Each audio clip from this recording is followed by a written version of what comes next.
এই যে দেখছো আমাদের জটেশ্বর শিব মেলা, আর আমাদের জটেশ্বরবাসীর কাছে এই মেলা শুধুমাত্র মেলা নয়, এটা আমাদের কাছে একটা আবেগ। আমরা গোটা 1 বছর অপেক্ষা করি এই মেলার। আর এই মেলা যখন লাগে তখন বাইরে যারা কাজে কর্মে বিভিন্ন জায়গায় যায় তারা মেলার সময় কিন্তু বাড়ি আসে। আর এই যে মেলাতে বরের সাথে গেছি, গিয়ে মটকা কুয়াতে কোনো দিন উঠিনি, এই যে মটকা কুয়াতে উঠে অপেক্ষা করছি কখন এটা স্টার্ট হবে। তো স্টার্ট হয়ে গেছে, দেখতে পাচ্ছ তোমরা। কে কে মটকা কুয়ায় দেখেছো কমেন্ট করে জানিও। আমাদের এখানে মেলাতে তো এটা আসে, কিন্তু কোনোবারও আমি উঠিনি, এবারই উঠলাম।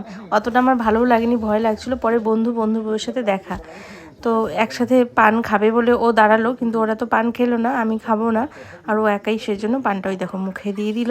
তারপরে বিভিন্ন রকম রাইডস ঘুরে ঘুরে দেখলাম, কিন্তু একটাতে উঠিনি। দেখতে আমার ভালোই লাগে, কিন্তু উঠতে ভয় লাগছিলো বলে উঠলাম না, তাই আর উঠলাম না। তারপরে ঘুরতে ঘুরতে আবার এই যে বন্ধুদের সাথে দেখা, আর বন্ধুদের পেয়ে আমাকে আর কে চেনে। তারপরে আমি একা একাই এই যে এগুলো দেখছিলাম, পাশে